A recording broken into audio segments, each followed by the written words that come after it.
મદીનાથી હૈદરાબાદ આવી રહેલી ફ્લાઇટને બોમ્બથી ઉડાવી દેવાની ધમકી મળતા ખળભળાટ મચી ગયો. ઇન્ડિગોની આ ફ્લાઇટને તરત જ અમદાવાદ એરપોર્ટ પર ડાયવર્ટ કરવામાં આવી અને અમદાવાદમાં ઇમરજન્સી લેન્ડિંગ કરાયા બાદ સઘન ચેકિંગ શરૂ કરાયું. બોમ્બ સ્ક્વોડ અને ડોગ સ્ક્વોડ દ્વારા સઘન તપાસ કરવામાં આવી. CISF અને લોકલ પોલીસને પણ એલર્ટ મોડમાં મૂકવામાં આવી. મદીનાથી હૈદરાબાદ જયેલી જે ફ્લાઇટ હતી તેને અમદાવાદ એરપોર્ટ પર ડાયવર્ટ કરવામાં આવી હતી. એરલાઇન્સને ઈમેલ આવ્યો હતો કે બોમ્બમાં ફ્લાઇટમાં કોઈ શંકાસ્પદ વસ્તુ છે અને તેને લઈને જ પછી અમદાવાદ એર ટ્રાફિક કંટ્રોલ સાથે કોમ્યુનિકેશન કરવામાં આવ્યું અને અમદાવાદ એરપોર્ટ પર લેન્ડ કરવા માટેની મંજૂરી લેવામાં આવી છે. અમદાવાદ એરપોર્ટ પર ફ્લાઇટ લેન્ડિંગ થતાની સાથે જ જે પ્રવાસીઓ છે, લગેજ છે અને ફ્લાઇટ આ તમામનું ચેકિંગ છે તે કરવામાં આવી રહ્યું છે. જે તમામ પેસેન્જરો છે તે અંદરની તરફ જ છે.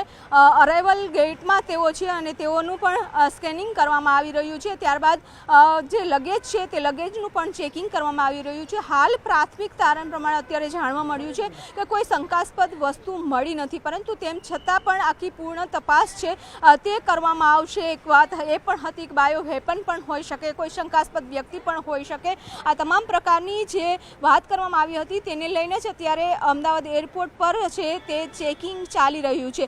ઘણી વખત એવું પણ બને છે કે વારંવાર આવા ઈમેલ મળતા હોય છે, તપાસ કરે છે પણ તપાસમાં કશું પણ મળતું નથી હોતું.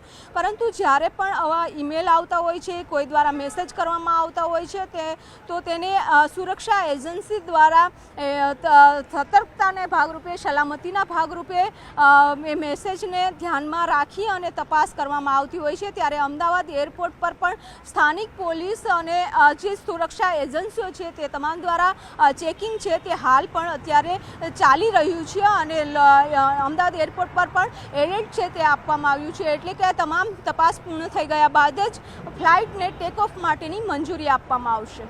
આજે એક મદીના ટુ હૈદરાબાદની ઇન્ડિગોની ફ્લાઇટની એમરજન્સી લેન્ડિંગ અમદાવાદ એરપોર્ટ ઉપર કરવામાં આવી છે.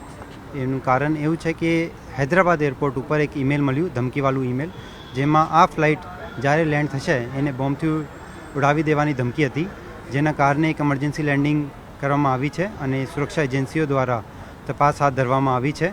બધા પેસેન્જર્સની ડીબોર્ડિંગ અને ચેકિંગ અને પ્લેનની ચેકિંગની કાર્યવાહી હાથ ધરવામાં આવી છે અને સમગ્ર પ્રકરણમાં હૈદરાબાદ એરપોર્ટ દ્વારા તપાસ હાથ ધરી છે. સર, સ્પેસિફિક નામ સાથેના પેસેન્જરની વાત હતી કે આ પેસેન્જરે કોઈ એક્સપ્લોઝિવ જે ટેબ્લેટ છે તે ઇનહેલ કરેલી છે અને બ્લાસ્ટ થશે.